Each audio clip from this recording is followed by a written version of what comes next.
السلام علیکم دوستو، یہ کہانی ہے میرے ایک سبسکرائبر کی جس کا نام تھا سورج، اور وہ اپنے ماں باپ کے ساتھ انڈیا کے شہر دہلی میں رہتا ہے۔ تو اس نے مجھے یہ کہانی بتائی ہے، تو چلے اس کہانی کو آپ کو بھی بتاتے ہیں۔ اور اگر آپ لوگوں کو بھی کوئی مجھے کہانی بتانی ہے تو آپ لوگ مجھے کمنٹس میں بتا سکتے ہیں، یا پھر انسٹاگرام پر میرا چینل فالو کر لے، ڈسکرپشن میں دے دوں گا اس کا لنک۔ تو چلیں شروع کرتے ہیں۔ وہ جو سورج تھا وہ کہتا ہے کہ ایک دن میں سو رہا تھا کمرے میں، میرے ساتھ میرا بڑا بھائی بھی سو رہا تھا، اور اچانک مجھے ایک عجیب سا خواب آتا ہے، بہت زیادہ عجیب، اور میں وہ خواب دیکھ کر بہت زیادہ ڈر جاتا ہوں اور میری آنکھیں کھل جاتی ہیں۔ جیسے ہی میری آنکھیں کھلتی ہیں تو میں دیکھتا ہوں کہ کوئی چل رہا ہے، کسی کی آواز آ رہی ہے جیسے کوئی چل رہا ہو، تو میں بہت ڈر جاتا ہوں کیونکہ میں نے پہلے ایک خواب بھی دیکھا تھا، اور اس کے بعد ایسی آوازیں آ رہی تو پھر میں اور بھی زیادہ ڈرنے لگ گیا۔ اس کے بعد جیسے ہی میں نے دیکھا تو میرے ساتھ میرا بڑا بھائی پڑا تھا، تو میں نے اسے جگانے کی کوشش کی۔ میں جیسے ہی اسے جگانے لگا تو اس کے چہرے پر بالکل ایک عجیب سی مسکراہٹ تھی، جیسے کہ ڈراؤنی ہارر اسمائل ہوتی ہے ویسے، اور وہ بالکل اٹھ نہیں رہا تھا۔ پہلے تو اٹھ نہیں رہا تھا، پھر اس کے جیسے ہی اسمائل آئی ہارر، تو میں بہت ہی زیادہ ڈرا، اور میں جلدی سے ادھر سے آنکھیں میں نے بند کر لی۔ مجھے لگا کہ شاید یہ خواب ہے۔ پھر اس کے بعد جیسے ہی میں نے پھر دیکھا تو میرا بڑا بھائی ایسے بالکل ٹھہر گیا اور اسمائل کرنے لگ گیا۔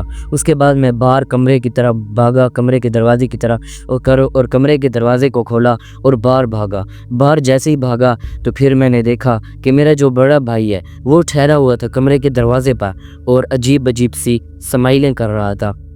میں نے جیسے ہی یہ دیکھا تو پھر میں اور بہت زیادہ ڈرا، اور میں واپس جلدی سے اپنے جو اس کا امی ابو تھا اس کے کمرے میں گیا، اور ادھر میں نے ان کا دروازہ کھٹکھٹایا اور ان کو ساری بات بتائی۔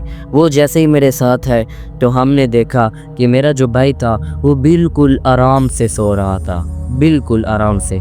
تو اس کے بعد پھر اس کے بعد جیسے ہی صبح ہوئی تو ہم نے خود سے یہ بات بتائی، تو اس نے کہا کہ مجھے تو بالکل کچھ بھی نہیں پتا۔ اس کے بعد ہم نے ادھر ادھر لوگوں سے بات کی جو کہ مطلب کہ جنات وغیرہ والے تھے، جیسے کہ عالم ہو گئے اس طرح۔ اس کے بعد ہمیں پتہ چلا کہ مجھ پر جو سورج تھا اس کے اوپر کالا جادو ہوا تھا، اور وہ جو اس کے سرانے کے سوتا تھا جس سرانے پر، اس کے اندر کالا جادو کا ایک کاغذ تھا، اور جیسے ہی ہم نے اس سرانے کو دیکھا تو اس کے اندر واقعی میں کالا جادو کا جو ہے وہ مطلب جو ہوتے ہیں ان کے منتر وہ لکھے ہوئے تھے کاغذ میں، اور وہ ہم نے نکالے اور ہم لوگوں نے وہ باہر پھینک دیے۔ تو آپ لوگ بتائیں کہ آپ کو یہ سٹوری کیسی لگی، اور اگر آپ بھی مجھے کوئی سٹوری بتانا چاہتے ہیں، سنانا چاہتے ہیں اپنی، تو آپ مجھے کمنٹ میں ضرور بتائیں، میں بھی آپ کی سٹوری ضرور سناؤں گا۔ اور ہمارے چینل کو سبسکرائب کر لیں، کیونکہ یہاں پر آپ کو ہسٹوریکل، مسٹیریس اور ہارر ویڈیوز دیکھنے کو ملتے ہیں۔ تو ملتے ہیں آپ سے ایک اگلی ویڈیو میں، نئی ویڈیو میں، تب تک کے لیے اللہ حافظ اینڈ بائے۔